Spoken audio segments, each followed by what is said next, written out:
Assalamu alaikum. I hope so. You are doing fine. I'm Dr. Muhammad Ali Rabbani, and today I'm here in front of you with the next installment on the lecture series of embryology, that is the development of diaphragm and thoracic cavity, the development of thoracic cavity and diaphragm. This is a lecture in a series of lectures on general embryology that in part is the lecture in a set of lectures for first year MBBS. We have these lectures organized in our albums on YouTube and on our website medicosacademics.com. You can figure it out, or you can just connect us directly to discuss with any of your needs. So we are trying to build complete set of lectures for first year MBBS, so you have a one-stop solution and you can ask us for anything. Okay, then let's move on. By the end of this session, you should be able to describe the partitioning of primitive thoracic cavity. Up till now, we have the common cavity, uh, the peritoneal, pericardium, abdominal cavity, that is one whole single item. So we will divide it into these three. Identify the embryological sources forming definitive diaphragm. Explain the developmental mechanisms behind descent of diaphragm and the long course of phrenic nerve, and correlate embryological feature failures with development and clinical presentation of congenital diaphragmatic hernias.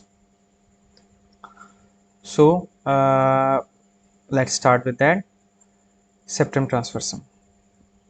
Mm, okay, septum transversum is the part that was originally. Let me show you here first.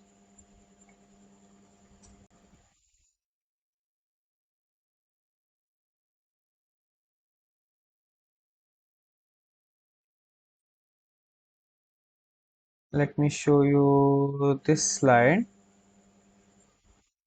Wait. I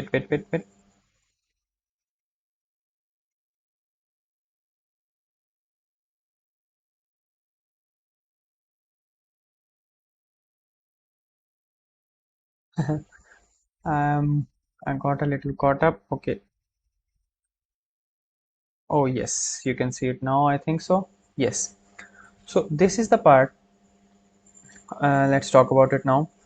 So this part of the embryo, you had oropharyngeal membrane here. You had primitive yolk sac here, or primitive heart tube here, and in front of it, this area was developing septum transversum. Let me show you another picture. So this is the part.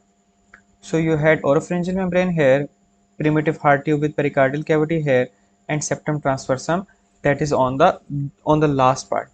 When it folded, you got to this situation. So you had oropharyngeal membrane here behind the oral cavity. Below it, caudal to it, you had primordium, heart, and pericardium, and below it you had septum transversum. And below it you will have this connection with the gut tube connection with the yolk sac. So these are the things that we were seeing. So come back to it. Okay, so this is the septum transversum. That is the after folding, that was the tissue that came back and it joined together behind to the esophagus. So it fused behind in the esophagus, and above it there is the heart and pericardial cavity. Here is the pericardial cavity, and below it is the intestinal connection to the yolk sac. So this is a thick visceral splanchnic plate mesoderm, and located between the primary thoracic cavity and the yolk sac stalk, wetline duct, and the initial partial partition between the thoracic cavity above and the abdominal cavity below. As you can see, this is not a complete partition. This septum transversum is going all the way just up to the attachment of esophagus or foregut, and beyond it you get these openings. So these are the pericardio-peritoneal canal. Currently the thoracic cavity is common, so this common thoracic cavity is now called pericardial cavity. If you remember, we had heart tube developing here. So this is pericardial cavity, this is peritoneal cavity, so this is called pericardio and peritoneal canals. Above there is pericardio and below there is peritoneal canal. You won't see the word thoracic here, but you will see the word pericardio here because heart tube is there. So this is now the connection shown by the white arrows. This is the picture from Langman's embryology. So first let's stay on the top, let's stay on the above cavity, and let's divide it into two parts, pericardial in the front and pleural in the back. So what happens is that on the from the posterior abdominal wall, here the lungs are rapidly dividing and they're coming forward. The second thing that happens is that from the side, the fold starts to come in. These folds from the sides, the folds start to come in. These folds are ultimately going to separate the pericardial cavity in front and pleural cavity in the back. So that's their name, pleuropericardial folds. So they come together close and close, and ultimately they will fuse, and it will divide into lung cavity behind and heart cavity, pericardial cavity in front. So if you look at it, so they were coming from the side. At the time they are coming together to one near one another, not only that, at the same time the lungs are growing, and lungs do not grow behind it. Lungs continue to grow, and the lungs continue to grow and come on the sides of this fold. And as you see, the originally the folds were coming from the lateral wall, but as the lung is coming and coming on the side and coming to more on the side and coming almost to the front, so you get this structure where you get the pericardial cavity in the middle and you get the pleural cavity on the back, on the side, and almost coming to the front. And this pleuropericardial fold, as they come together and join to one another, so this will become the fibrous pericardium. This originally contained the common cardiac vein and the phrenic nerve, and that is how when they come together and fuse, you ultimately get the phrenic nerve embedded in the fibrous pericardium. So this is what is happening between the two cavities. Second is, now initially we had a connection between pericardial cavity and the peritoneal cavity forming the pericardio-peritoneal canal. Then we got a separator between the two, and now this canal, still named pericardio-peritoneal canal, it's now the connection between the pleural cavity above and peritoneum cavity below. So that's a little confusing terminology, because initially when the canals were named, there was pericardial cavity above and peritoneal cavity below, but when the pericardial cavity was separated and went sent to the front, now the connection, still named pericardio-peritoneal canal, it's now the connection between pleural and peritoneal cavity. And now this cavity will be closed by a fold that is called pleuroperitoneal fold. That is a crescent shaped fold that closes this, but that fold is being formed at the time where you have the connection between the pleura and the peritoneum. So that fold is the pleuroperitoneal membrane, the pleuroperitoneal fold. The thing I wanted to share with you is that this is a, I know, maybe needlessly difficult terminology, but it is there. The canal is the pericardio-peritoneal canal, and the membrane closing it is the pleuroperitoneal membrane, and it has to done with when each of these structure was formed. When the pericardio-peritoneal canal was formed, it was between pericardium and peritoneum, and when the pleuroperitoneal membrane is formed, it is between the pleura and peritoneum. So this membrane grows, this shown in the blue right here. The ones in the orange, there is septum transversum that is shown. It comes and it joins the midline. This is the esophagus and its mesentery. It joins in the midline with the esophagus. They join with one another, and they join with the septum transversum in the front, and you get the complete closure. Let us see in the video aspect. Again, the same source of the video, that is Human Development by Keithel Moore. So this is the pericardial cavity. Here will be the pericardio-peritoneal canal, and here is the peritoneal cavities. So these two cavities are to be separated. Let's start with the first one, the division of the pericardial cavity and the pleural cavity. So here is shown here. Here is the cardiac bulge. So here the heart will be formed. Initially there is a common cavity. So there is the cavity, and here is the heart that is forming. But with time, this fold comes and this fold come together with one another, and on the each side the lungs develop and come back, and the cardinal veins, they fuse with one another and they went to the back to form inferior vena cava. The phrenic nerves came on the inside, and that is what you are left with. Let me show you here. So that is what you are left with. Heart in the center, surrounded by the pericardial cavity. surrounded by this pleuroperitoneal fold, now called the pericardium, fibrous pericardium. In fibrous pericardium, you have phrenic nerves embedded. On either side of it, you get pleural cavities, and in pleural cavities, the lung is rapidly growing and occupying until it comes to the front of the heart. So the same thing is shown right here. There was originally pericardio-peritoneal canals. Then the folds came from the side that are pleuroperitoneal folds. They came near the midline. They fused with one another. They fused with the mesentery of esophagus. They fused with the septum transverse in the front. Rather, they overlapped it, and you get the closed valve. And so now this closure, that septum or that divider between the two cavities, is consisting of three items: this pleural, pleuroperitoneal fold, this septum transversum, this mesentery of esophagus. Fourth item is added is as the body, everything is going parallel to one another and another. As the body wall expands, the attachment of the body wall to all these three structures, it is pulled inside. So apart from 1, 2, 3 structures, the muscular ingrowth from the body wall come on the inside too. By the way, if you are discussing the gross anatomy too, you will figure it out that the periphery of the diaphragm has the sensory supply of this body wall, the lower half of the thoracic wall. So this might be a reason for it. Muscularization. So this now structure is formed.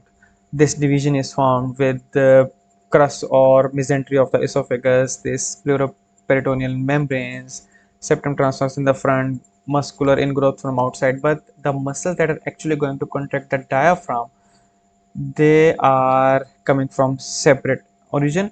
They are coming from somites. They are coming from somites from C3 to C5. The myoblast from those somites, from the myotome, they will migrate, and they will from periphery to the central. They will come into the center and they will populate the diaphragm with the muscles. So this is the main central tendon. Central tendon is basically this area now. The septum transversum covered with fused pleuroperitoneal membranes. So this is the central tendon. So apart from central tendon, all the sides are covered with the incoming migrating myoblasts. So that is how you get diaphragm completely. I will summarize it for you in the next slide. And as we discussed in the lecture on, if you have not done that, I will refer you back to the lectures on embryonic period, uh, mesoderm development.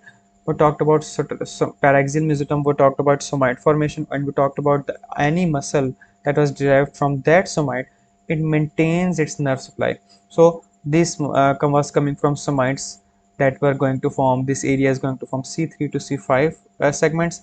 So as the diaphragm begins to develop high in the cervical region, as the embryo grows, it comes down all the way till it comes to the boundary between thorax and abdomen. But this connection is pulled all the way down, and you get thus the long descending course of phrenic nerve in humans. So that is how we end up with the final diaphragm. It is made up of central tendon. Central tendon was made up of septum transversum in the front and fused with the pleuroperitoneal membranes, connective tissue scaffold on the sides on the dome that was coming from pleuroperitoneal membranes. There is a role of muscular ingrowth. Some books write it, some books don't. But the muscular component, that is actually the contractile tissue of the diaphragm, that comes from the myoblast from the C3 to C5 somites. And then in the middle, that is the esophageal mesentery that will form the crust of the diaphragm. So that's about the origin of diaphragm. Let us revise it visually. You have a weak 5 embryo. If we cut at the cardiac bulge, you will see septum transverse in front, esophagus here, esophageal mesentery here, and pericardio-peritoneal cavities. With time, pleuroperitoneal membranes, they expand and close it, and then they close it, and muscular ingrowth is there, and you get this body wall. So we get central tendon, inferior vena cava, esophagus, aorta, and all the adult structures of the diaphragm. Let me pause the video here and do this labeling again. So this is what we get as an adult.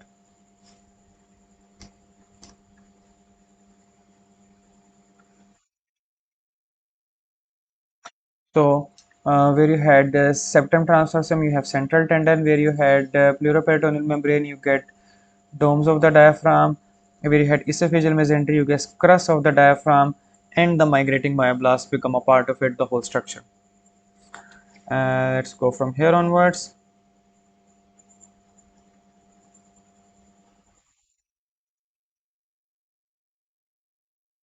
Descent of the diaphragm.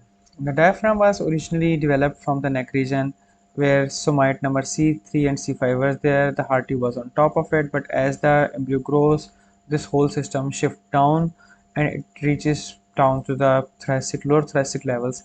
And but as it goes to the final position, the nerve supply is still from there. So the highest most point of the diaphragm is at about T5 and the lowermost point is at T12 roughly. But that's a debate for gross anatomy. If anything in this process is interrupted, you get congenital diaphragmatic hernia, occurs in about 1 in 2000 children, and you get mostly the issue is the failure of uh, formation of pleuroperitoneal membrane or failure of closure of pericardial peritoneal canals. So this is an issue. Sometimes foregut or in esophagus developmental issues are there, and the stomach get pulls up through this own opening. So that's another case too. So this is the this is the uh, Morgagni's hernia. I no, sorry. This is called Bochtelek hernia, and this is coming from the side. And there is three possible locations from which hernia can occur. One is this one, that was this failure of pleuroperitoneal canal closure, pleuroperitoneal membrane formation. The second is this one. You have the diaphragm attachments, and you have diaphragm sternal fibers and the diaphragm costal fibers. When they are separated from one another, and there is a space in them, then the esophagus or then the mesentery and the gut tubes can come out. The last, this is the esophageal opening. If the esophageal opening is too big, and it allows so that either when the stomach is present here, it comes like here into the thorax, or it slides all the way up, so you get situation like this. So this is called esophageal hernia. So it is further divided into esophageal hernia. So it can be sliding or paraesophageal type, and this is parasternal hernia. So this one is parasternal hernia, this is esophageal hernia, this is Bochtelek hernia. Okay. It is occurring about 80 to 90% on the left side, major one, and when it occurs, intestine and loops that goes into the thorax, and when you put a stethoscope, you can hear the gut sounds. And if it is too many organs are there, then you get lungs that are unable to inflate and unable to develop. You get pulmonary hypoplasia because they don't have any space to grow. So that's parasternal hernia, fails to develop between sternal and costal heads, and small loops of intestine exits from there. Esophageal hernia, hiatal hernia, occurs congenital shortness of gut tube and stomach get pulls through the esophageal hiatus. I think that's it for now. Thank you so much. I hope this was helpful for you. If you have any questions, suggestions, and feedbacks, please mention in the comments below. Do follow us on our website, our Facebook page, our YouTube page to explore those things. In our website, we have all these presentation slides and lecture videos arranged by your module, by your blog, and by your subject. So do explore there. Do let us know what you think about it. If you want to contact us personally, here is it our information. Till the next time, Allah Hafiz.